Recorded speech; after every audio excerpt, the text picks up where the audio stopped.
welcome to another episode of The Gory Gaze. I am Stanley. And I'm Alex. And we are your hosts for another episode. Hi, Alex. How is your week? That was such a cheesy intro. I loved it. So and we're not going to edit that or fix it. No, we're keeping it. It's been a weird day. I didn't even want to do this today. I know what happened. I don't know. It's been a weird day. You chickened out on me. No, because we're doing it, obviously. You were in the groove. I was. And what happened? And then all of a sudden, we were bewitched. Bewitched. You know what? And that's it. It's been a witchy day. And it's crazy because you didn't even have ice cream. I didn't have ice cream. And it's weird because I get knocked out by ice cream on a nightly basis or by sweets. Death by chocolate. And then today I woke up and it was just a witchy day. That's all I can say. It really was, you guys. It was such a weird day. Since the beginning, it was so great. Yeah, and we start our day off by doing these tarot card readings for ourselves, and we have a deck of tarot cards and moonology cards, and then we have this fun Britney Spears oracle deck. Yeah. And we pull a card from each of these decks and sage the apartment and light incense and do the whole shebang. Last night, we got into a kind of silly conversation regarding graphic t-shirts. There was some... It wasn't silly. It was couple stuff. For lack of a better word, it was an argument. Then this morning, the card that came out of the Britney Spears oracle literally was called the graphic tee. Mm-hmm. Guess who had a field day with that? And I did have a field day with that because, these cards are all about interpretation. Yeah. But I take all of them, quite literally when it comes down to it because they all end up being cohesive to a certain degree. And then the Moonology card ended up being something about the new moon in Scorpio and having to do with Phoenix rising out of the ashes and starting new projects, etc., etc. And then the tarot card was the Seven of Wands or the Seven of Swords. I can't remember. But either way... No, it was swords for sure. Yeah, it all had to do with starting new projects and just communication and all this stuff. So there was that happened, and I took all that to heart like I always do every morning because it's part of my everyday routine. And then there was something that happened while I was journaling. I had literally wrote the words text Monica, who is a really good friend of mine who also designed the logo that we're using right now. So shout out to Monica. Yeah. So I had wrote in my journal, text Monica. And right as I wrote that down in my journal, she text messaged me, letting me know that she was on chapter 6 of this book that we had started reading a couple months back that she just picked up again a couple of days ago. That reminded me that I needed to start reading that book. So long story short, I went later on in the afternoon, pulled the book out of the bookshelf, skipped to the part that I thought that I had left off, which I thought was chapter 2, but it turned out that I had left off at chapter 6, which is where she had told me she was at this morning. So just weird little universal things have been happening to me today. And and then we found out that Randy died, the bartender from the bar that we met. The one that actually served us. Well, he had already been working there for years. The specific night that we were there, both of us, he had served us. Yeah. And Alex had known Randy for a lot longer than I had, but I feel like I would not have met Alex had I not. I wasn't understanding why Stanley was a little more heartfelt, and then he explained to me that he had gone there specifically for a reason for Randy, and that's the night that him and I met for that, one specific reason that he went back to that bar. 2 weeks before I met Alex, I had gone into that specific bar and I ordered a drink. This is back when we drank. And today also we're sober, so that's a whole nother thing. Times. I had gone to this bar, I had ordered a vodka diet, and then left because I got a phone call or something. And then it was February 9th, went back to this bar to go pay for the drink. And Randy was the one who was behind the bar again, and he ended up giving me the drink for free, telling me it was nice enough for me to come back and even consider paying for the drink or whatever. Anyway, I'm rambling. Which was really nice. Yeah, but Alex was there at this time when I went to go pay for the drink. Yeah. And had I not gone back to pay for the drink, and I would not have met Alex. So Yeah. that's kind of where I was going with that. That's what I mean by today has been a witchy type of day. Yeah, and yesterday at work, I went through a bomb threat. Like, Yeah, tell compared us to about today, that. you know, like yesterday was something else. I work in Northridge in the Valley in San Fernando, and there had been this bomb threat, I guess, across the street from us. We spent about maybe 3 hours outside of our unit, and then to come find out that it was just a code 4, which I guess for cops it means nothing really. They just cleaned up the tape, got in their cars, and left, and we were just stranded there. Like, when do we get back into our stores? Or nothing really happened, thank God. Yeah. We're still here, you know, and it just it's really eye-opening, you know, to wow, like things can really happen right outside your door. If it hits close to home like that, then it's a whole nother ball game. Yeah. No, I know it. The last couple of days have just been kind of off kilter. That doesn't necessarily negate the excitement that I have for this, but it certainly made it a little bit more easier for me to be like, oh, let's record this on Friday night and let's do this Saturday morning. But I need to stick with the schedule that we've created, and we set a calendar. we did. You know, we've done a lot of cool things though over the last couple of days, regardless of the weird fluky things that are going on. Yeah. We made a pumpkin pie last night. Just like you mentioned earlier, if we've made it to 60 days, we can certainly podcast on a Wednesday. And that, exactly. And that's another cool thing. Today is 60 days that we have not drank alcohol. And that is a journey that we started together. It's not even a journey that we kind of started together. We decided that we weren't going to drink anymore. Yeah. 60 days is a huge accomplishment, and that's a really cool way to celebrate is by really doing is. this. I can't wait to get to 90. Yeah, and we're gonna get there. It's nice. I've done this before a couple of times in the past, and it's stuck for, you know, a lengthy amount of time, but I was not really in it for the appropriate reasons, and I think that this time I kind of am.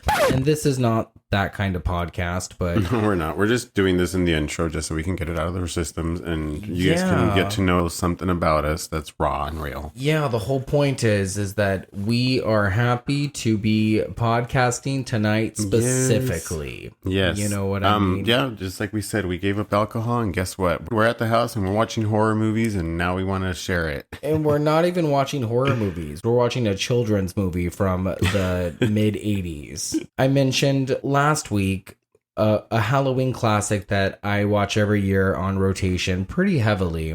And I didn't say what it was, but if you don't know by now, we are going to be talking about 1986's The Worst Witch. For me, this is a personal favorite. I don't know what other word to use. This is something that I grew up with. I've seen it multiple times. Alex, was this a movie that you had seen prior to knowing me? No, I've never seen this movie. No, I've never have even thought that it existed. I would have never even cared to even look for it. It's one of those movies that has a community of followers. I guess that you could say that this is probably a cultish type of movie as well. Not in the same family as something like Killer Clowns from Outer Space or even Return to Oz, which oddly enough also stars Fairuza Balk, but it definitely has an audience. No, it's a little unique. Oh yeah, and it's a staple Halloween movie, especially from the television era from the mid 80s, and it's got a stellar cast. I mean, it has Diana Rigg and it has Tim Curry and Charlotte Rae, and it is just a mishmash of some of the weirdest, most bizarre things you might ever see on celluloid. I mean, you have some of the strangest musical numbers. Yeah, I don't even know what they are. They're really music. And it's great. By some of the strangest musical numbers, there's really only two, and they're definitely the best parts of the entire film. It's only a 70-minute movie. This is a very short film. They use the same exact song like throughout the entire film until you realize like at the end that it's been the same song. Oh yeah. Besides those two other songs that you mentioned. Growing up isn't easy. Yeah, it's got a soundtrack. This is a boppy bop of a soundtrack. It really guys. does. It's great. Which is so funny because a lot of the songs, well, you know, the 2 or 3 of the songs were written by the guy who did the lyrics for Annie, Charles Strauss, who is a fellow Gemini, by the way, who is also still alive. Tim Curry was also in the movie adaptation of Annie. Oh. And so I wonder what Tim Curry was thinking when he arrived on set for the 10 minutes that he was there and was given the song that he is given for the one scene that he's in. Yeah. Did you notice that Tim Curry's the only male in this movie? No, not until you said that. It's kind of strange because all of the girls, I don't know if you noticed, but they're consistently passing around a photo of him. Like throughout the classrooms throughout the hallways. That feminine photo of him. Like, it doesn't even look like Tim Curry. It looks like a woman wearing heavy amounts of makeup. You know, maybe that's why I missed it, that there wasn't any males in the movie. Because the women are very, you know, like, how would I say it? They're very straight. Like, they're so strong in their own character. They're very butchy. Yeah, they're very butchy. They're very masculine. That's a good way of putting it. And they've got strong shoulders. They have really strong shoulders. Yeah, I mean, Miss Hardbroom. Yeah. She's a very dominant type of character. She's the head of this school. She is kind of like very, very narrow faced with red pursed lips and narrow eyes and a top knot that is very, very tight.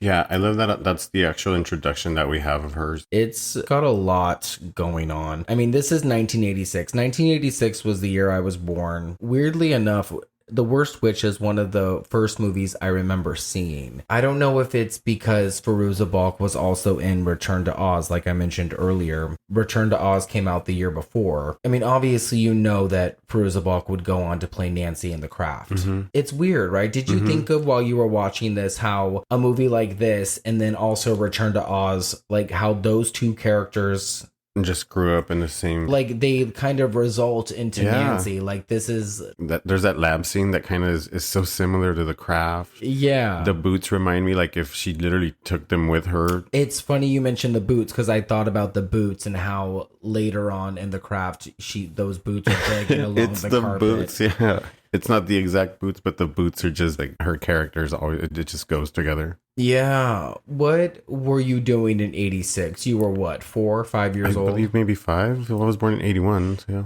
And what movies were you watching around this time of year? Oh my gosh. At this time of year, I'm pretty sure everything on repeat was just The Great Pumpkin, Charlie Brown on repeat. Halloween would just be over and over. But you know what? It would be Halloween Part 2. They would play that over and over and over repeatedly on TV. Oh, I love Halloween too. Yeah, I kept hearing that song, you know, that same song that repeats. You do. No, like, you're talking about Halloween 3. Is that Halloween 3? Season the one where Witch. he doesn't come out at all. Michael Myers. Yeah, the Shamrock song. Oh my god, I can't think of it off the top of my head. I've only seen on Halloween repeat 3 in that video. once. I mean, in that movie, like over and over. I've only seen Halloween 3 once. Yeah, I thought it was Part 2. Those are the movies that were probably like on repeat back when we were kids, just over and over. What else? My sisters and I would just crowd around and watch everything that would come out in Disney. There would be this one Halloween Town movie that we would watch every year, and then Part 2 came out. I introduced it to you. Oh, but those came out when, like, in the late 90s though. Yeah, so I don't think in the 80s we were watching movies during Halloween time. Oh, but I love Halloween Town. Yeah, I had never seen Halloween Town until we watched it together recently. Up until then, we were just like, you know, we can watch movies before Halloween time. It's great. Like, we can actually do this all season. We can watch this all month long. Yeah, I literally had let Halloween Town slide past my radar every year because I felt like I was cheating on Hocus Pocus. No. Lo and behold, Halloween Town just was so much fun. And then I watched Halloween Town 2 because of you. And go ahead. Sorry. It's like the poor man's Hocus Pocus. It really is. And I think that's why I wasn't watching it all these years, was because I was afraid that I would like it like as much, if not more. And I don't think it's possible to like something more than Hocus Pocus. But I think that it's something that if it didn't grow on you from back then, it probably won't grow on you now. No, 100%. Yeah. The Worst Witch is one of those movies that's in the group of movies like Labyrinth and The Goonies and The Wizard of Oz that I was watching all the time as a kid. And it was just in that same sea of movies. So whether it was Halloween or not, like, I always found a reason to watch this. Like, the difference for me from Halloween Town, like you say, I guess why it didn't stick to you is maybe because the characters in this movie, The Worst Witch, are characters of people that I know, that I've grown with, that I'm comfortable with, like Fairuza, Charlotte, Tim Curry. because I've seen them in other movies. Where did you see Charlotte Rae from? The Facts of Life. Okay, Growing it's up. funny because I had never watched The Facts of Life. What? She was so funny. Mrs. Garrett. What was her name? I think Edna Garrett. That sounds Yeah. familiar. Edna Okay. Garrett. She was the mom to these girls that lived in the house with her, and there was all types, colors, sizes, shapes, and And how are you familiar with Tim Curry? through the Rocky Horror and other movies, of course, that he's been in. Wasn't he the Cat in the Hat? No. Maybe No, I've that seen was- him in some interpretation of the Mike Cat in the Hat Myers. part. What? That was Mike Myers. That was Mike Myers. Here I go again. Just making up movies in your head. No, I think I remember him as some type of character like that. That's awesome. Wait, what were you saying about Halloween Town? Oh yeah, so the kids that are in Halloween Town aren't kids that you no longer see. Oh, they're not familiar. They're like faces. familiar faces. So I think Yeah. that's why Halloween Town is not going to stick to you if you haven't watched it since back when you were like a kid. And they end up replacing the girl. Yeah, they end up replacing the girl. Which I think is always a mistake. But I know by the time the third Halloween Town rolled around, that girl was well into her late teens, early 20s, I think, and they probably couldn't do much with her at that point. Horror movies that got released in 1986 were Psycho 3, Deadly Friend, which I love, Critters, Witchboard, Little Shop of Horrors, Texas Chainsaw 2, Jason Lives, Poltergeist 2. There were a lot of sequels, and out of the list of, I don't know, like 30 movies, I think maybe 6 or 10 of them were kiddie or like kid related or kid friendly. So I would say that it's not one that made the list because obviously it's not considered a horror film. A little background off of it, I guess it's based off of a series of books by an author named Jill Murphy. There's 7 of them and they started getting published back in 1974. The last one being published in 2021, which is also when the author died. I think that the movie probably only covers the first book. I've never read any of them, but there was 3 books published by the time that the movie came out. I don't read. Oh, you should read. I don't read.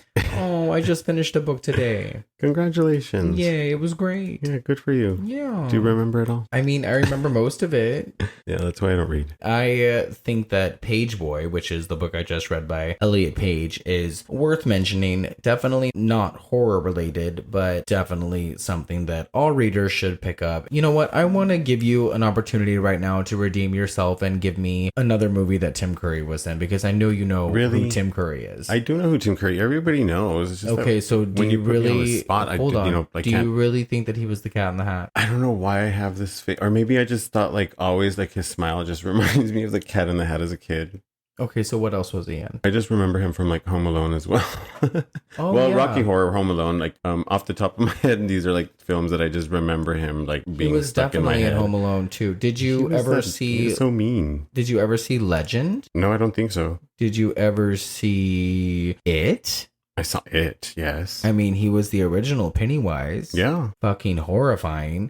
Yeah. And then, of course, he was here as the Grand High Wizard. He was fabulous in his 10-minute segment that he had. I mean, I don't even know if he was on the screen for 10 minutes. He's more on screen as a photo or a painting of the Grand High Wizard than he is as a physical rendition of, or encapsulation, a physical being of the Grand High Wizard. Yeah. I If that mean, makes you're sense. right. I think I saw the cape that he had on had more of a length in this movie than he did. Yeah, that's a Like- good one. He's definitely channeling his inner Frankfurter, though. Yeah. What was written on a hotel door in The Shining? Red rum. I was going to say, this is so easy. You have to get that right.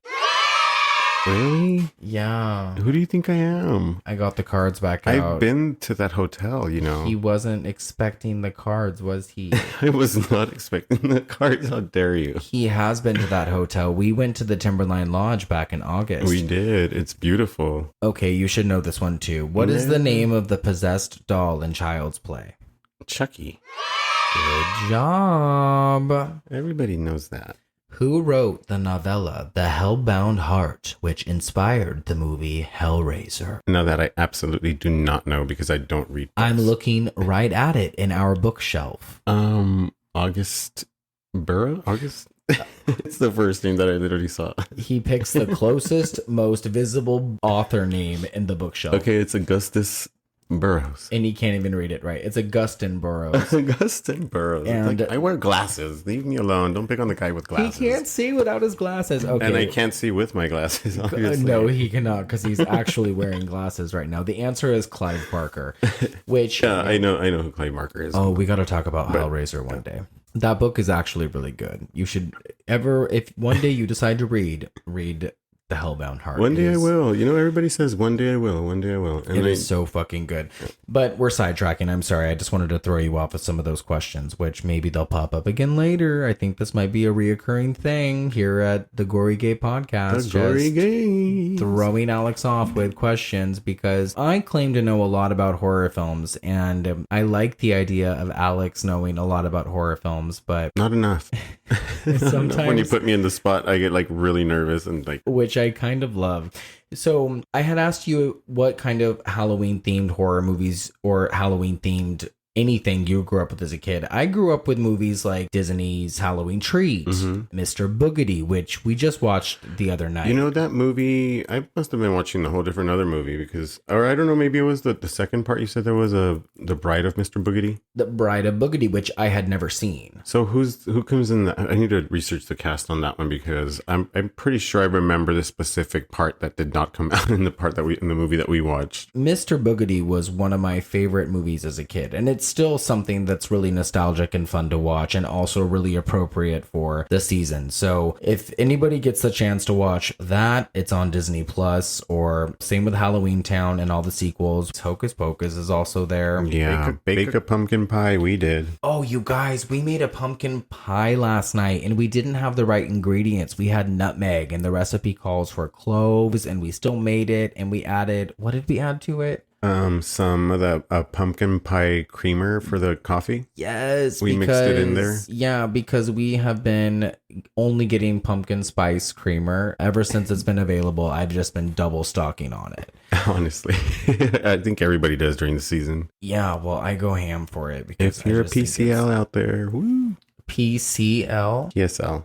If you're, what is PCL? Pumpkin cream? Oh, I guess it could work. Yeah, you're right. All right, Alex. So I guess we should probably just start getting into it. I mean, there's not much production history on this movie. We know that it's a British made-for-TV Halloween film. Why don't you give us a little bit more? Okay, so yeah, this movie is actually based on the book by Jill Murphy. Yes, I believe we talked about that earlier. Yeah, we did. Okay, the screenplay by Mary Willis, and directed by Robert W. Young. This first movie was something called Vampire Circus from 1972, and this was something more in the earlier part of his career, but he did direct something back in 2007 called Blood Monkey. I bet that's interesting.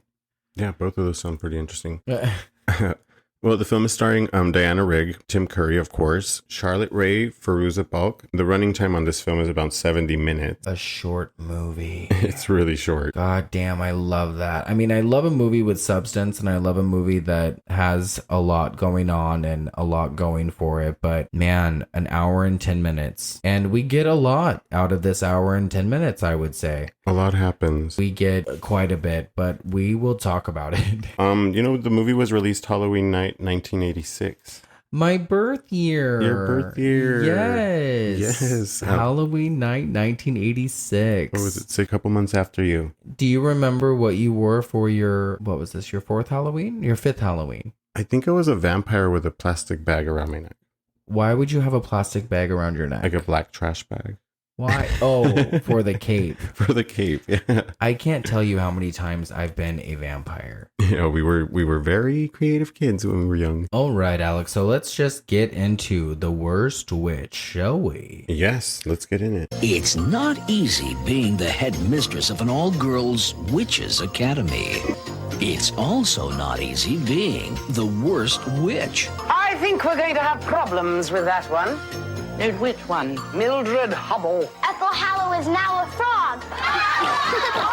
You must be the worst witch in the entire school. The special guest for our Halloween celebrations this year is to be the Grand Wizard. But there's trouble brewing in the evil witch's cauldron.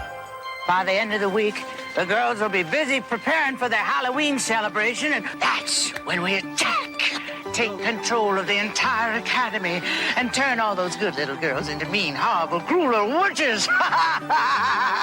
All right, so the worst witch goes like this. We open on Miss Cackle's Academy for Young Witches. Miss Hardbroom, played by Dame Diana Rigg, conjures her broom and flies to the top of the school to ring the bell for morning class. We get the song Growing Up Isn't Easy with the title card. Mildred Hubble, played by Veruza Balk, wakes up late and rushes to catch up with the other witches. It's obvious from the beginning that she's, well, the worst witch. Now, I'm getting Carrie Jr. vibes from the very beginning of all this, but the song is catchy as fuck. Yeah, it really is. I don't know, from the beginning, I really am interested in how Miss Heartbroom gets all dolled up just to get on a broom to go ring a bell with a stick. I feel like she probably goes to bed looking exactly like this. Yeah, or does she even sleep? She probably just stands all night. Yeah, no, she probably is a crone in that To me, sense. is there no spell that she could have just conjured to just ring that bell from down below? I mean, more than likely, but it's more fun to do it the way that she's doing it, No, I think. absolutely. Take advantage of the broom. I know that you had never seen this before, but just pressing play, just every time I watch this brings back nothing but good memories. And it's always from the very opening frame of just seeing that big, like, looming school against that green screen.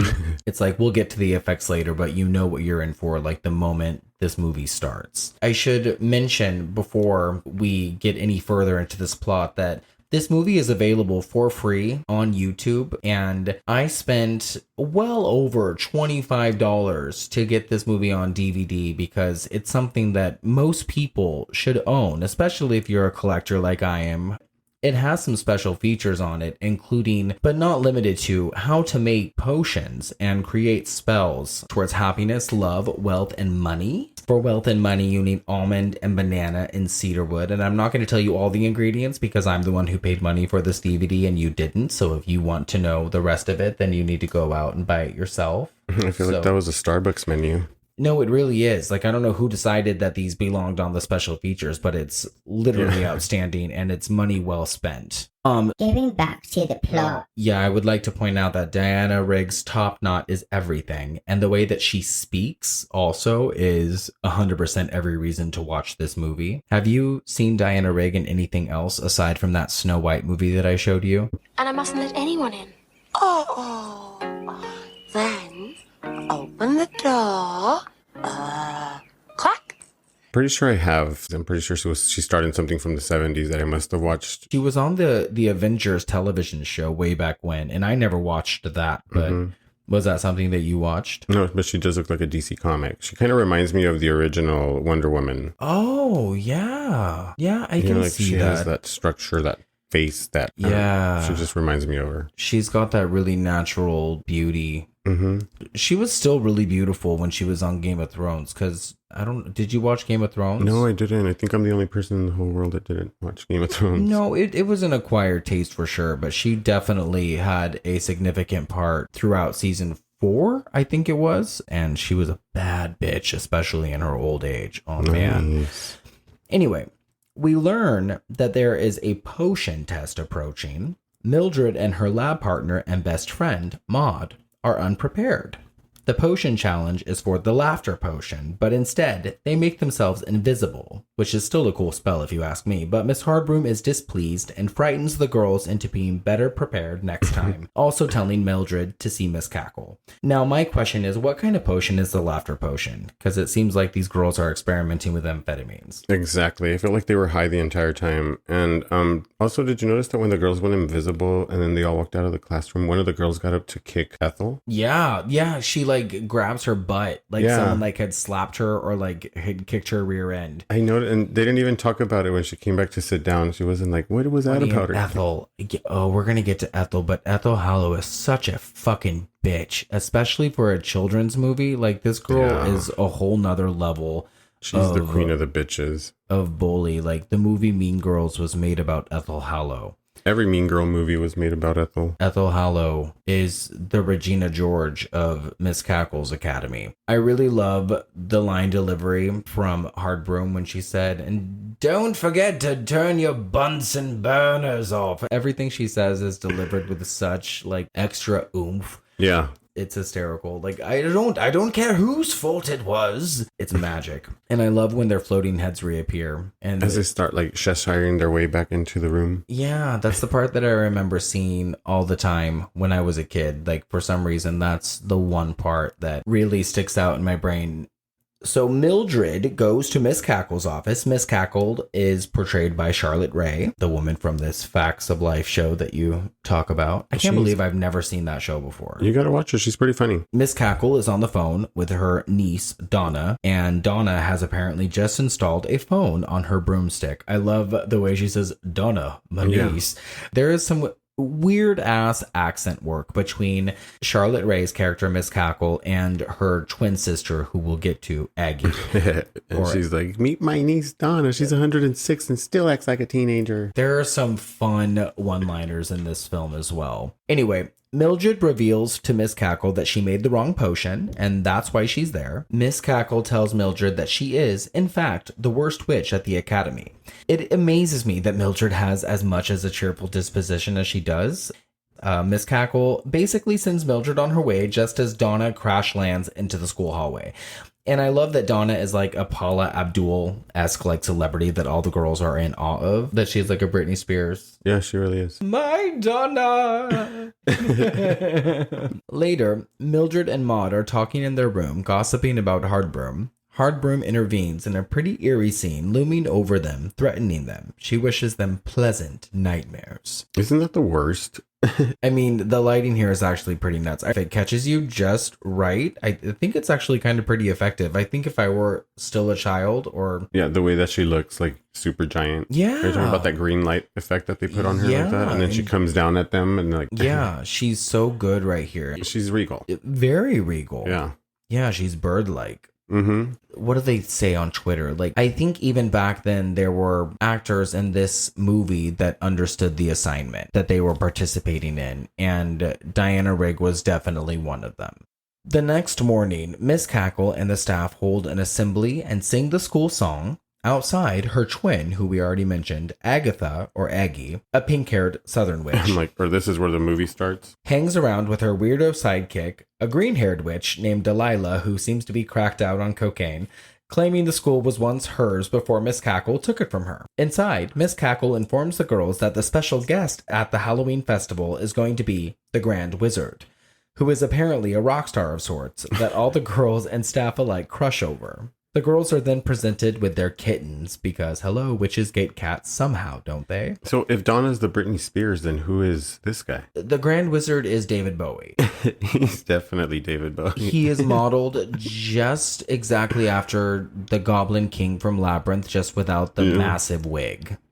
Also, I want to talk about Ethel Hallow again real quick. I had read that at one point around this time, she was in talks to be like a really big star with Disney. And something happened and her career ended up coming to a crazy halt. And speaking of the movie Legend, apparently she had a small part in that movie, also starring Tim Curry. But then she fell off and nothing happened after this film. But there is a strange photo of her floating around Google or the internet, I guess, with her and one of the seven dwarves at either Disney World or Disneyland. I guess she also had like some sort of recording deal with Disney. It's just interesting to me that she, the actress Anna Kipling, I think her name was supposed to be some sort of star, and that never happened. That's very sad. Yeah, it is really sad. Anyway, the girls get their cats. Mildred gets hers last, and by then there are no more black cats, leaving her with a calico-looking cat. All of a sudden. I know. Miss Cackle offers to straight up paint the cat black.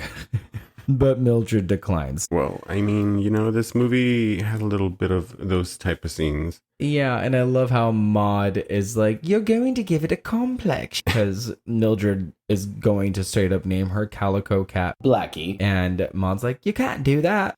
In the woods, we get one of the best parts of the movie. That would be the Filthy Smelly song. That's probably like the best song of the entire film. And again, there's only maybe 3 songs total. They are all bangers, and this one is so fucking good. Agatha and the wiry dingbat Delilah sing about how they're going to take over Miss Cackle's Academy because at one point in the past it belonged rightfully to Aggie, and they're going to turn all of the young witches and all of the staff alike into horrible little evil toads or something.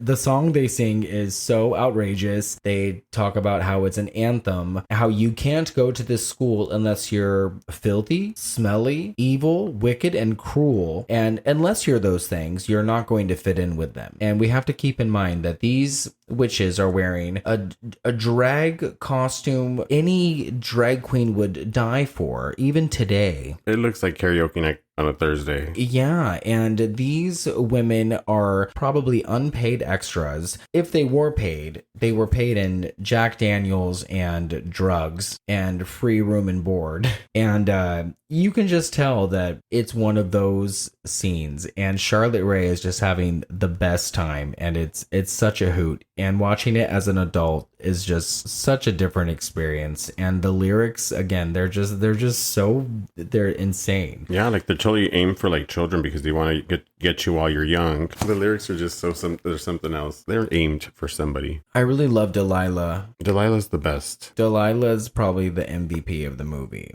Mm-hmm. She's the hidden hero. She really is. So the girls have to take their cats flying. Mildred flies with her cat in her satchel as opposed to on the end of her broomstick, causing Ethel to tell on her to their flying instructor, Miss Spellbinder. But Miss Spellbinder is one of the few teachers who actually likes Mildred and allows it to slide. She then goes on to provide a flying example on her broom for all the girls to see. Now, the flying teacher's outfit is also... It's Nacho Libre. It's insane. So wild. Like, where is this school? I don't know. Like, where? Yeah, exactly. Because she's flying somewhere. Yeah, this school is like smack dab in the middle of like the Yorkshire like landscapes. Yeah. Like surrounded by hilly hills. And every time they fly, they stare at something. I'm like, what are you looking at exactly? They're looking at the land that is off in the distance that no one else can see. Like, I know 90% of this movie is a green screen, but wow. And hearing the girls below who are watching Miss Spellbinder apparently fly around and like listening to them go and it's too much. You know what's crazy that you just mentioned green screen throughout the entire movie, but did you notice that the girls' outfits all have green? And I'm just like shocked at how they didn't disappear into the green screen themselves. I wonder if it's because the green on their costumes is such a bright shade. It's probably a highlighter green. Yeah, something like that. Also, I just want to say again, Ethel is such a bitch. She's the worst. That's all. The girls get up on their brooms, but Tabby goes nuts and Mildred's broom malfunctions and she crashes into the bell tower. This results in her broom breaking in half.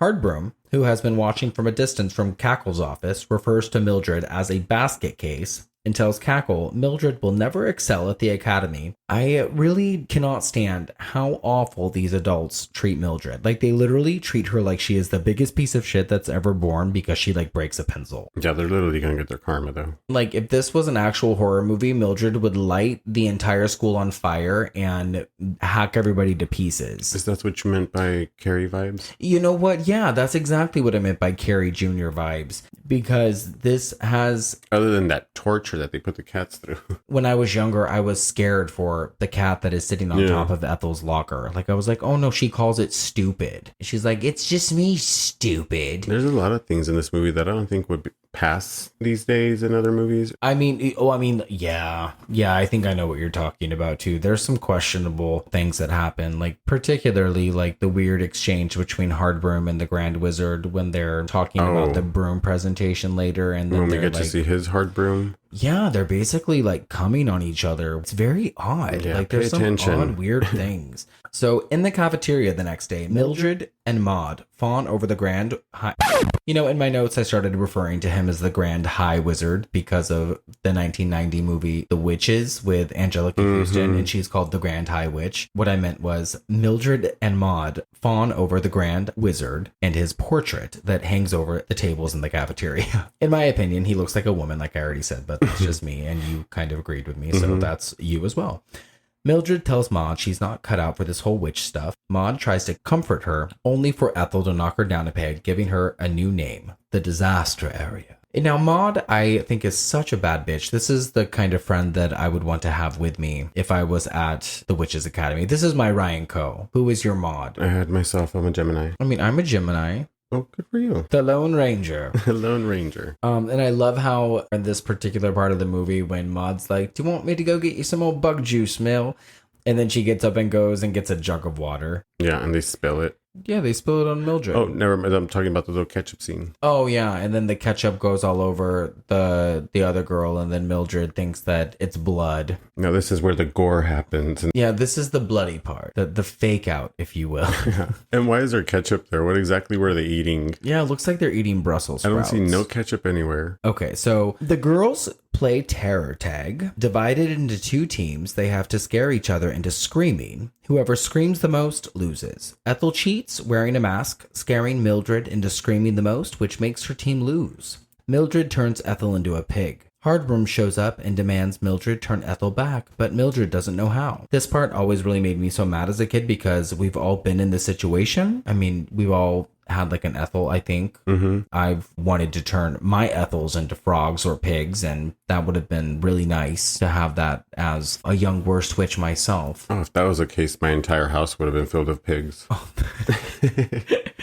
Everybody would have been turned into pigs. And I love the way that Hardbroom shows up in all of her scenes. Like from beginning to end, she just shows up in the craziest ways. Like sorry to interrupt you. You've never watched Harry Potter. We've already discussed that. But she literally is Professor Snipe. I don't know who that is. You wouldn't know who I'm talking about, but people out there do know who I'm talking about. Yeah, I've tried to watch Harry Potter numerous times, and I think I've seen part 5, and I think I've seen the last of the films. And I think a couple of years ago, I tried to watch the first and the second one. I've just never been able to get into them, but I know that this was, or it had to have been an inspiration for J.K. Rowling, because this movie has, so I've read and so I've heard, and you have to agree that there's a lot of inspiration from Harry Potter. I can literally divide both, like separate them both though. Like, I don't know, like I don't see it. Oh, you don't see it? No, not really. I mean, there's like whole websites devoted to how J.K. Rowling ripped off Jill Murphy. Are these people just mad at JK? I mean, J.K.'s a piece of shit. Oh, so they are. Yeah. Okay, well, there we are. But, I've also never read any of her books, and I've also never really seen one of the films, so who am I to talk? Back to topic. Yeah, so literally she's the Professor Snipe just walking around the halls or wandering around the halls is all I meant. I love that, though. Sorry, yeah. JK. No. JK. JK's going to get us pulled off of the air. So Mildred takes Ethel to the library where she learns a reversal spell and turns her back into her normal self. Ethel vows revenge. In class, the girls are passing around a picture of the Grand Wizard, kissing it. Hardbroom takes it from them and tells the girls they will be presenting a broomstick display for him on Halloween night. It's like she's having an orgasm here too while she explains this to these kids. It's hysterical. And I love how she singles Mildred out. Mildred, graceful. Like every adult in this movie is pinpointing Mildred out as a trash can. And they don't pick on any of the other students. They only pick on Mildred. And I get it. I mean, she has one braid completely undone and she's always late to class. She's always fucking up. I really feel like if they gave the girl a break, that maybe she could prove herself, which she ultimately does. It's just crazy because no matter what, I'd still want to only be her. Yeah, I feel like that she and Maud would come in a close second, but she's definitely the most interesting of the witches at this academy, whether she's a full witch or not. I do think a lot of these witches have some cool names. Zoe Chant-Vestry, Misty Spinner, and even Ethel Hallow is a cool name. They're all witchy. Well, just Mildred alone and Agatha, like those basic old witch names are just so OG and good. It's funny because my grandmother's name was Mildred. Really? Mildred Louise. Oh, there you go. Yeah. So the best 8 flyers will be selected for this presentation that Hardbroom talks about. Before she makes her exit of the classroom, she takes the picture of the Grand Wizard with her. Mildred and Maud make the team, but Hardbroom notices the string that holds Mildred's broom together. Ethel offers a spare that she has. when she goes to fetch it, she puts a curse on it. Now, should we point out that Mildred only made the team because one of the girls relapsed on the laughing potion? Did you catch that? Yeah, mind you, because right before she walked out, a bedroom had told her or said to Mildred, you would have to have dramatically improved to even be considered for the team. Yeah, because right when they're spying on them and like giving, like during the tryouts, Hardbroom straight up gives Mildred a 4 out of 10. Like everyone else are like, oh, 7.5, oh, 8, Ethel Hallow, 10. Oh, Mildred. this disaster. Yeah, give her a 4. And then right before that, they're like, oh, this one's really quite good, blah, blah, blah. And then they're like, who's that? Mildred. Oh, give her a 4.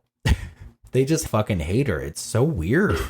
To make her the outcast. You know, if you were that kid growing up, then you know exactly that every single person made you feel like that because you made yourself feel like that. I want to know what Mildred did before the movie started. Yeah. Like, her mom must have been a student and her mom must have like wrote on the walls and shit down the hallways and turned other kids into pigs too. Maybe. Like You know. there's no before this, right? No, of course not. Unless one of the books goes back into the past. We'll have to read these books. If any of you have read the books, please let us know. Also, Ethel's a fucking cunt. What I never understood was, why would you put a curse on this broom knowing that you would put the entire presentation at risk? Knowing how much all of these girls love this grand wizard and how much they want to impress him, even Ethel. Because she's just a bitch. Like, she's just a bitch, so she's like, it doesn't matter if I ruin this. I already have the powers. I'm the supreme. She doesn't think that it's going to fall back on her anyway.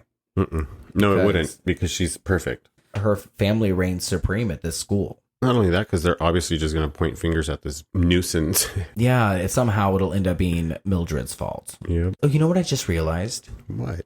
Mildred was my grandmother's name and Ethel was my first Boy Scout leader's name. No. Isn't that weird? Yeah. Speaking of witchy stuff. And she was also the woman who took me to go see Hocus Pocus in the movie theaters. Stop. Ethel. Okay. With 2 other Boy Scouts who were her grandsons, Jeremy and Jason. Is Isn't that a that question? wild? No, that was just me saying. I was like, are you that's- pulling your cards again? No, but I should pull a card real quick just to throw you off. Uh-oh. Which Carrie star also plays Linda in the original 1978 film Halloween? That's weird that it's a Carrie question. It's her friend, that one girl. What? I forgot her name. You know, the one that's always helping her. Well, yeah. I forgot her name, though. Bonk, bonk, bonk. The one that's outside of the doors watching the damn gym burn down. Yeah, well, her name is PJ Souls. In the real movie? life. No, Oh, in real asking you life. for the actress's name. Oh, I would never. Okay, here's another one. So it's funny, both of these are on the same card, and this is what we're talking about. What is the name of the demon clown who terrorizes the children of Derry, Maine in Stephen King's It? It. No. Oh, it's Pennywise. Yes. Good job, Alex. So, in the woods, Aggie and Delilah and the other witches are still day drinking and plotting to take over the school. And now it's Halloween and the young witches are prepping for the night's festivities and the broom formation presentation. I love how Donna has like a Jersey accent and we have Charlotte Ray's Miss Cackle, who is from Alabama. Yeah. And That's her niece. Donna, my niece. Where is that accent? I don't even know. And also, yeah, Donna's just a rock star. She just lives in the East Coast. Yeah, Donna. We got Britney Spears' Donna dressed like Paula Abdul with her portable phone installed on her broomstick, just Living in the 90s. without even knowing it. Yeah. All right, guys. And then we have the extravaganza of the film. This is where the Grand Wizard arrives like a big giant rock star bird over their school to put on a solo rock concert singing about Halloween and the song that is this film. Come on, mind you, we see the cape flam before he does. And this cape is everything. Like This- literally everything. It's everywhere. This cape is what inspired the last act of Jordan Peele's Nope. Oh, is that a true fact? Nope. His song literally starts off with the words, hit it. Yeah. I love how they all like say hit it, beat it, Delilah. And it's like nobody really hits a beat. Like there's no actual like beat. Like there's no rhythm. There's no actual Bang beat. on it, Delilah. Oh my God. It's literally a green screen delight. Like this Yeah. whole thing. He sings to skeletons, he sings to pumpkins, and he sings to black cats, and he dissolves into a fireworks show. Honestly, like this is like like full disclosure, have you ever done acid? I don't think I need to after watching this. This is worse than acid. Like watching this is like exactly like what a bad acid trip is like. Really? The whole thing. And like with the lyrics, it's the most insane thing. I think it'd be better on acid. Oh no. I mean, we have to like here, let me give like On a projector. Maybe so. Like the lyrics that go with it here. Because you know what I was thinking? Wait, before you sing the awesome as lyrics before. Oh no, I'm not going to sing. Sorry, you were just going to say them. But before you even said that, because this was aimed for kids, right? Like this was just like a kid movie back in Halloween. Family sit down, popcorn, whatever. And they watched this film, and I was like, if I woke up at 3 a.m. and I freaking saw this part where he's like singing the song, that would freak me out at 3:07, the Conjuring hour, exactly, when the witch dies. Yeah.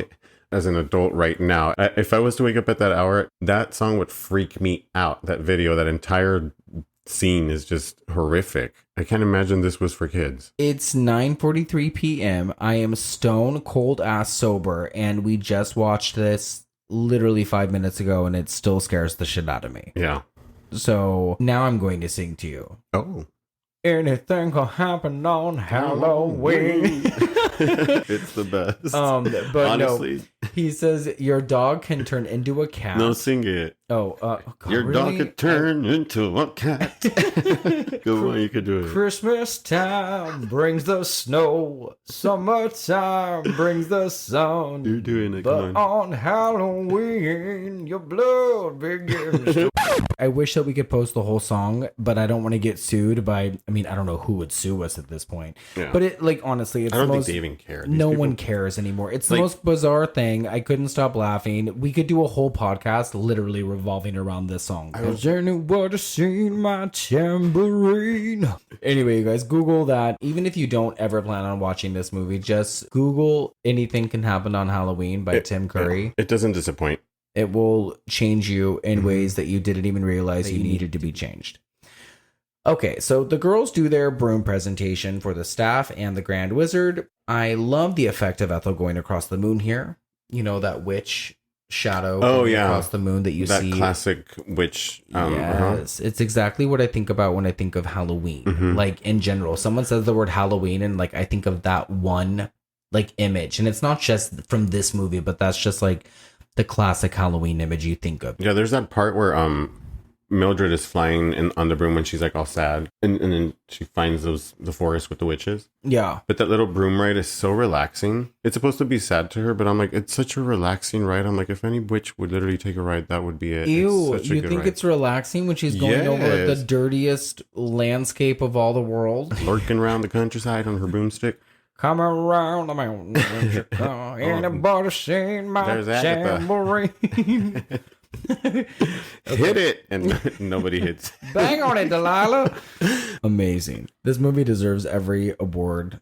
Ethel calls for her spare broom to go nutter butter, and it causes all the girls to fall to the ground. It looks as if Mildred is to blame, of course. It's chaos. The Grand Wizard leaves in disgust, and Mildred is sent to bed without supper and called a piece of shit by all the staff.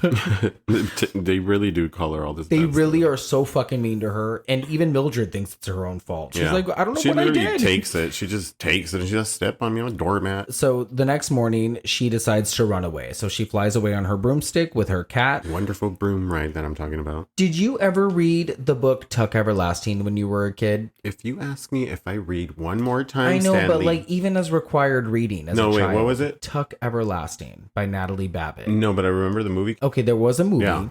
So when I think I was in the 4th grade, I was told by a teacher to read it, and then I never read it. So in the 5th grade, I was told again by another teacher, Miss Elizabeth Rufy, and I read it finally. And the lead character is named Winnie, and I always thought that Winnie in my head looked like the character of Maud in this movie for some reason. Like a really peculiar, like face. To create, and like I to don't create know as a why. character. And so when Tuck Everlasting the movie came out, I was sorely disappointed when it was Alexis Bledel because it was not what I pictured. I always pictured little cherub Maud. Anyway, that's totally off topic. Mildred flies with the seagulls over what you think is relaxing, but I think is the dirtiest farmland in the country, and hears the cackles of the evil witches below. She and Tabby go to investigate and learn that Aggie and Delilah and the other crackhead witches are planning their takeover. Mildred mistakes Aggie for Miss Cackle, and while looking for a spell in her spellbook for third graders to stop them, Aggie and Delilah sniff her out and start shooting at her with their hands. What are they called? Saddest thing. What are they? Buckshots. Yeah, do the buckshots. Mildred puts a spell on them, turning them into snails. Her ridiculous mumbo jumbo iggity poo crap. Yeah, iggity biggity. This is hilarious. It's literally my childhood being chased by horrifying adults in scary clothes trying to turn me into a toad. If you guys would hear these spells that they literally cast on these folks. Like we spend a lot of time speaking for both of the dogs, and Gypsy has like a really, really fun voice that we use, and she puts curses on us on the daily, and the curse that Mildred puts on these witches is the same curse that Gypsy puts on us. Did you hear that? What was that noise? It wasn't here. That was weird. It was in here. We're gonna keep that part in there because that was fucking weird and creepy, and apparently, really the witchiness is gonna just keep seeping into the rest of this evening. As we were saying, Mildred takes the witch snails back to Cackle's academy. Upon returning, she is caught by Hardbroom, who takes her to Cackle's office. Ethel is confronted by Maud, who reveals her as the one who manipulated the broom. Mildred tells Cackle and Hardbroom of the snails, and Snail Aggie admits defeat. Hardbroom and Cackle suddenly have faith in Mildred, telling her that she can turn Aggie and the witches back if she wants to, that she isn't a piece of shit. I know, how dare they, huh? Like right after, they're like, I always knew you had it in you.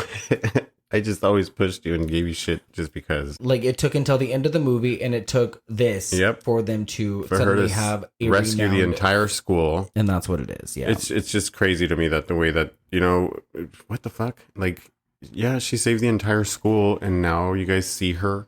Yeah. And all she gets is to fly on Tim Curry's cape like a damn parasite. Exactly. It's just exactly like the end of Carrie. It takes her burning the entire school down for anybody to recognize that she existed. And that didn't even happen until the sequel that nobody saw. And she didn't burn anybody. She just turned a girl into a pig, 5 women into snails. And then got to ride on Frankenfurter's large cape into the sunset. Let me tell you, they didn't stop until they came all the way to Los Angeles, California, where she filmed The Craft. They're here now. Yep. And you've seen the shirt where Nancy is on one side and then Frankenfurter's on the right. No way. Indicating that, like, he could very well be her father.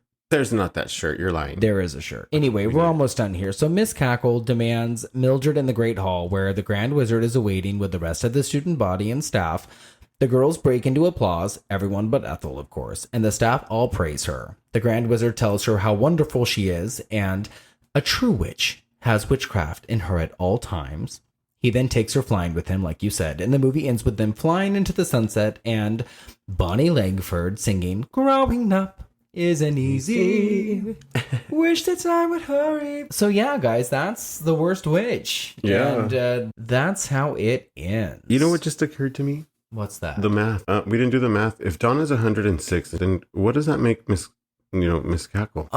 If she's the aunt and she's like greater, like really old. I mean, probably like 400, 500 years old. Maybe more. I mean, remember when you watched Teen Witch earlier this week and how Madame Serena says that she was 16 like 2 or 3 times already? I bet like witch age is like dog years. Well, yeah, absolutely. Of course it is. But I'm just trying to guess her age, I guess. I'm just going to assume it's... If this one must be in her 20s or maybe 20s or 30s, Donna, then Cackle must be in her 90s. Yeah. Which would be 900. Yeah, just multiply it by like some number. Do it like that whole like sex thing, like you take that number and then you divide it by 3 or something. You know what I'm talking about? That American Pie sex thing. Like, how many people have you slept with? If you say 3, then the actual answer is you take that number divided by 1 or multiply by 3. You know what I'm talking about? Yeah, never mind. Okay.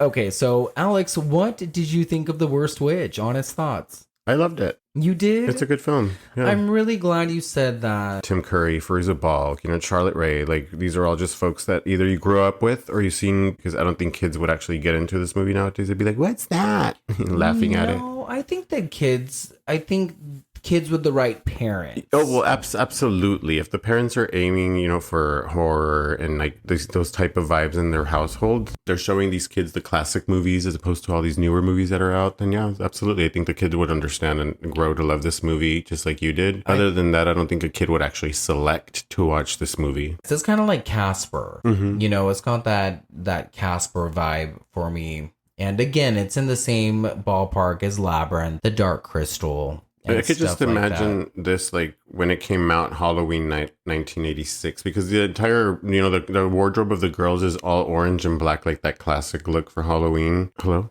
Oh, yeah. I was like, it just chopped off. I feel like it just chopped off. Oh, go ahead. No, that was it. Yeah, it just has such a classic vibe of Halloween, so I could just have imagined what this would have been like to have watched it. I find myself even now trying to find random vintagey 80s Halloween stuff to watch, and this is something that I will always watch from beginning to end. I will watch it with a big smile on my face, and I will watch it planted on the couch. I won't get up, and it transports me, and it transports me and takes me back to that pivotal time of my childhood. And Halloween is just such a special time for me. It always has been. When I watch this, it just has that really, really special effect on me and makes me feel little again. I know all the words to all these terrible songs. And Agatha's crew reminds me of that one crew that works for the witch in Return to Oz. Those things that like spin and they're like, they have the wheels in their hands. Oh, the Wheelers. Yeah, the Wheelers. Like they're just conky like that, like weirdos. Yeah, movies like this just don't get made anymore. This was a different time for film. Even the made for TV ones. This was a different time. See, and that's what I mean. Like in 1986, watching the graphics of this and the colors of the hairs and the wigs and the cape must have been so like amazing. This must have been like really thrilling back in the days, like when this first came out. Being a part of a production like this as an actor or even a crew member was probably a really, really cool treat. So yeah, that's The Worst Witch, guys. I'm really glad that we got the chance to talk about this because I've always wanted to talk about this, and I'm glad that we had the opportunity to do so. So give it a shot because the songs are great. The whole story is awesome. And if you think that it has a lot of like similarity to Harry Potter, then obviously it's something comfortable that people can literally watch. Yeah, I agree. And we can knock that off the list. So thanks for listening, guys. Next week, we are going to continue the Halloween theme, and we are going to talk about something a little more sinister. I think that this will probably be our first horror film. Next week, we are going to be doing Trick or Treat from 2007, directed by Michael Dougherty. So I'm really excited to talk about that. Have you seen Trick or Treat, Alex? I have, yes. Okay, good. So I'm excited to talk about a movie that we have both already seen. When was the last time you watched it? When it first came out, I remember the marketing was so confusing for it because I really didn't understand what it was, being that I worked at Halloween stores as well. And like we would get a lot of marketing before the movie came out. So I wouldn't understand if this was a costume that we were selling. Like, how Ghostface, the costume came out before the movie? So yeah. I thought it was just the marketing scheme for some type of new character that was coming out. And then when the movie came out, I didn't pay too much attention to it because it just confused me. Okay. Well, I look forward to talking about it. It's a really, really fun anthology horror film that kind of went under the radar for a really long time and now has also become kind of a Halloween... staple. A staple. If you haven't seen it, now is the time to go check it out before we talk about it next week. Do you have anything to say, Alex, before we close out The Worst Witch? Feed on it, Delilah. No, other than that, thank you guys so much for joining us, listening in. Don't forget to follow us on Instagram and Twitter, you guys, at The Gory Gaze. And if you have any questions or suggestions, feel free to email us at thegorygaze@gmail.com. We will be back next week. Okay, bye. Bye.